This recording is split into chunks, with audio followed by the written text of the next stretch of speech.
milieu des années 2000, la tête de ce mec a commencé à devenir de plus en plus présente dans le monde de la musique. Mais à l'époque, personne ne savait qu'il allait devenir l'un des artistes les plus conséquents de la décennie. Lui, c'est DJ Khaled, et ces 15 dernières années, il a enchaîné les featurings les plus prestigieux. De Rihanna à Justin Bieber, en passant par Chris Brown, Drake, Lil Wayne, Beyoncé, Eminem, tous ont déjà fait un ou plusieurs morceaux avec lui. 4 des albums de DJ Khaled se sont hissés à la première place du Billboard 200 et aujourd'hui encore, il est écouté mensuellement par plus de 20 millions de personnes sur Spotify, ce qui le classe dans les artistes les plus écoutés de la plateforme. Cependant, à partir de 2015, DJ Khaled a commencé à recevoir de la haine et des critiques d'une partie du public pour une raison bien particulière. DJ Khaled est partout. Il apparaît dans les clips des artistes qu'il réunit, on entend sa voix au début de chaque morceau, sous la forme de tags devenus extrêmement connus, mais il le dit lui-même, il ne chante pas, il ne rappe pas et il ne compose pas les instrumentales non plus. Alors on peut légitimement se demander que fait-il réellement ? D'où vient DJ Khaled et surtout comment est-il arrivé à un tel niveau de popularité dans la musique sans jamais vraiment en faire ? C'est ce que je vous propose de découvrir dans cette vidéo.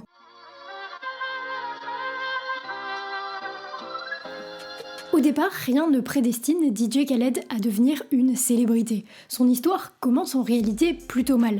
Khaled est né à la Nouvelle-Orléans de 2 parents palestiniens arrivés sur le territoire américain avec seulement 20 $ en poche. Pour s'en sortir, ses parents vendent des vêtements sur un marché aux puces et c'est dans ce contexte que naît Khaled. Ses parents réussissent à acheter leur propre magasin à Orlando et c'est là que grandit Khaled et c'est aussi là qu'il découvre la musique. Ses parents l'encouragent dans sa passion et à 13 ans, il commence à jouer au DJ dans le garage familial. Malheureusement, son père et sa mère rencontrent à nouveau de très grosses difficultés financières. Celles-ci les contraignent à quitter le magasin et à retourner en Nouvelle-Orléans, mais Khaled, lui, veut rester à Orlando, où il pense pouvoir développer sa carrière dans la musique. À l'époque, il commence tout juste à faire des petits concerts dans des clubs, mais il est convaincu qu'il y a quelque chose à faire, alors à peine majeur, il convainc ses parents qu'il peut rester seul à Orlando. Et ça va très mal se passer. Sans argent ne serait-ce que pour survivre, Khaled se retrouve dans une situation particulièrement précaire et il comprend au bout de quelques mois que ça ne va pas le faire. Son rêve s'effondre et il repart chez ses parents en Nouvelle-Orléans. Sauf que là-bas, il trouve un travail dans la musique, chez un disquaire du nom de Odyssey. Et là, il rencontre entre autres un certain Lil Wayne. Bon, à l'époque, Lil Wayne, il a 12 ans, mais ça va être une rencontre assez importante pour la suite. Malheureusement, Khaled a un peu la bougeotte. Il retourne très souvent à Orlando et là-bas, il va faire quelque chose de pas très intelligent, il va conduire avec un permis suspendu. Et qu'est-ce qui se passe quand tu conduis avec un permis suspendu en Amérique ? Tu vas en prison. Et là, c'est le déclic. Khaled prend vraiment peur. Il n'a pas envie d'être ce genre de personne et il n'a pas envie de finir sa vie derrière les barreaux. On est en 1994, Khaled purge sa peine, puis décide de tout plaquer pour se rendre à Miami dans l'espoir d'enfin conquérir le monde de la musique.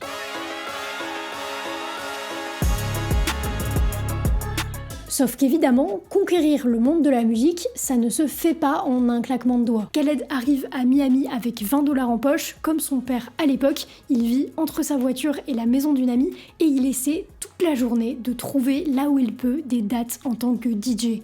Et son travail commence à payer, puisqu'il finit par décrocher un poste de DJ dans une radio, puis quelques années plus tard, il obtient sa propre émission sur une station de hip-hop, ainsi qu'un poste de DJ résident dans un club de Miami.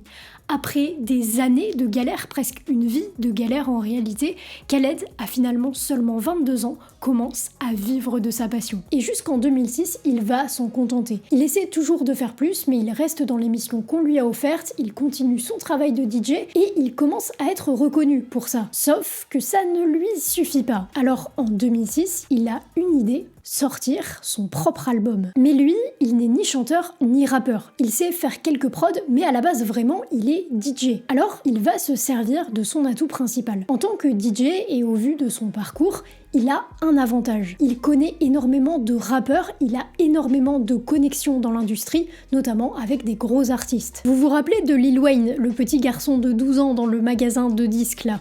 Entre-temps, c'est devenu un artiste assez célèbre. DJ Khaled se dit donc, Et si je créais des collaborations entre les gros artistes que j'ai dans mes contacts? Son idée, c'est de réunir plusieurs grosses têtes du rap sur un même titre et de se mettre en featuring. Il aura ainsi tout un album avec plein de feats. Le concept est un peu difficile à comprendre, ça se rapproche du concept de mixtape sans être défini comme une mixtape, et face à cette incompréhension, tout son entourage musical le décourage en lui disant que c'est une mauvaise idée et que c'est pas ce qu'on attend d'un DJ. Mais vous commencez à comprendre le personnage. DJ Khaled, il est déterminé dans la vie. Alors il va le sortir, son album, et ça va vraiment fonctionner.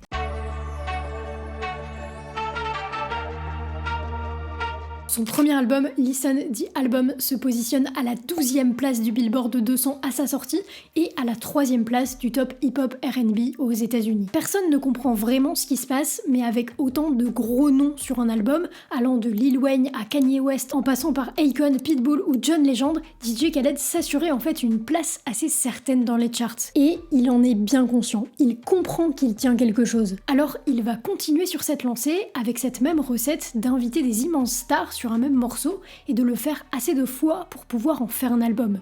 Mais parallèlement, il veut quand même que ça reste lui le centre de l'attention de l'album. Alors il met son tag partout et il met très en avant sa personnalité en répétant partout qu'il est le meilleur et en mettant son visage là où il peut.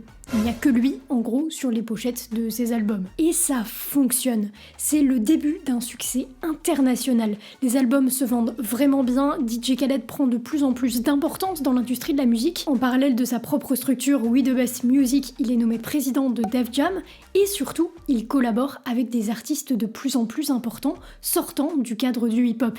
Il commence à collaborer avec des pop stars comme Justin Bieber, Beyoncé ou Rihanna. Immédiatement ça le fait passer à un autre niveau. Il remporte des Grammys, il apparaît dans des clips qui dépassent le milliard de vues sur YouTube, bref, le mec a braqué l'industrie musicale. Et jusqu'ici, c'est une belle histoire. C'est un mec qui a réellement galéré, qui a fait preuve de détermination et de culot, et qui obtient enfin du succès, et aussi de quoi mettre sa famille à l'abri. Mais en réalité, depuis 2006, certaines personnes se posent des questions. Parce que, ok, ce mec est partout, mais en fait, que fait-il exactement? Au milieu des années 2000, ces questionnements ne sont pas trop omniprésents. DJ Khaled est même assez apprécié du public, ou au pire, celui-ci est indifférent à son égard. Mais plus le temps passe, plus les questions s'accentuent. Qu'est-ce qu'il fait là, ce mec? Beaucoup commencent à le voir comme le mec étrange qui crie au début des morceaux et qui s'accapare la célébrité de ses amis plus influents. Les questions commencent à se transformer en critiques et en haine. Beaucoup le considèrent même comme une fraude, un escroc qui ne s'en cacherait même pas. Mais c'est pas vraiment le cas, en réalité.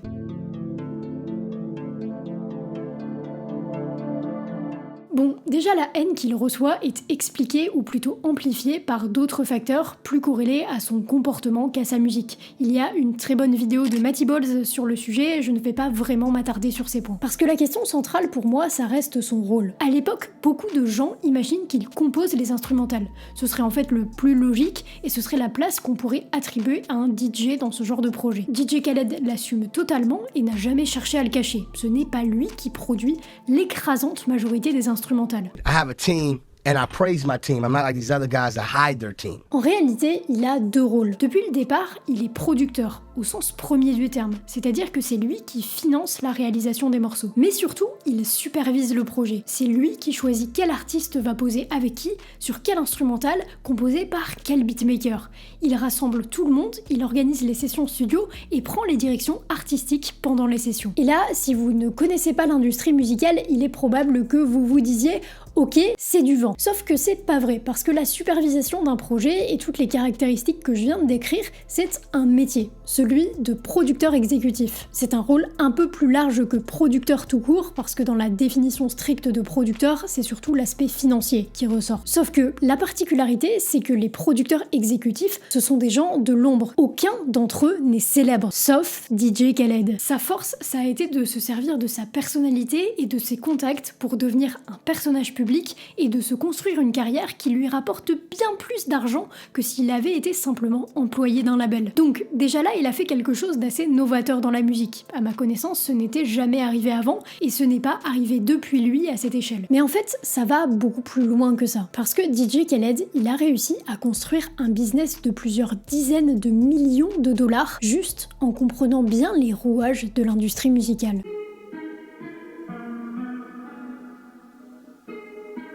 DJ Khaled, il a bien connaissance d'une chose dont malheureusement certains artistes, notamment certains artistes en développement, n'ont pas encore conscience.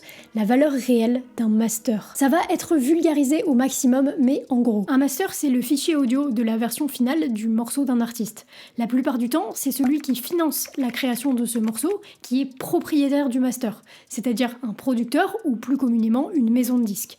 En gros, c'est pas l'artiste qui possède sa musique, c'est celui qui la finance. Le souci, c'est que si au départ c'est avantageux pour l'artiste, parce qu'il n'a pas à débourser d'argent personnel pour un enregistrement, sur le long terme, c'est rarement bénéfique. L'artiste touche moins de royalties et surtout, il ne peut pas faire autre chose de son master, comme faire de la synchro pour que sa musique soit utilisée dans une publicité, par exemple. Enfin, il peut le faire, mais pas sans l'accord du propriétaire de sa propre musique, qui prendra largement sa part au passage. Comme DJ Khaled, lui, il est producteur d'une majorité de ses morceaux, il possède ses masters, même s'il n'a rien fait musicalement et que son rôle a juste, entre guillemets, été de financer le projet et de le superviser. Ce n'est pas une situation qui est propre à DJ Khaled, c'est comme ça que ça se passe dans beaucoup de cas dans l'industrie musicale. Mais c'est une situation très avantageuse pour le producteur, parce que ça veut dire que quand par exemple Coca-Cola veut utiliser All I Do Is Win, un morceau qui réunit DJ Khaled, T-Pain, Snoop Dogg et Rick Ross, c'est Khaled qui négocie le contrat de synchronisation. Ça ne veut pas dire que les artistes ne vont pas toucher d'argent, ils vont gagner un pourcentage, mais ça veut dire que DJ Khaled va aussi toucher de l'argent et on peut imaginer qu'il va toucher un plus gros pourcentage que les autres. En 2017, d'après le classement des artistes hip-hop les mieux payés établi par Forbes, il aurait généré un total de 24 millions de dollars avant impôt. J'imagine d'ailleurs que remplir la déclaration a dû être particulièrement douloureux. Dans ce chiffre, une grosse partie provient de la synchronisation. Donc le fait de céder sa musique pour des publicités par exemple. Parce que ça, il en fait beaucoup. Il collabore avec Mentos, Apple Music, Doritos et bien d'autres. Et faut savoir que la synchro, ça rapporte de l'argent. Ça rapporte vraiment de l'argent. Pour vous donner un ordre d'idée, en 2023, sur 30 jours, on considérait que des publicités mettant en avant des musiques financées par DJ Khaled ont été diffusées sur les chaînes de télévision américaines 63 537 fois. Oui, ce mec a construit un empire. Et tout ça, c'est sans compter ses projets annexes, Snapchat, son livre, etc. Bref. Sauf que je peux pas finir cette vidéo sans essayer d'apporter un peu de nuance à tout ça.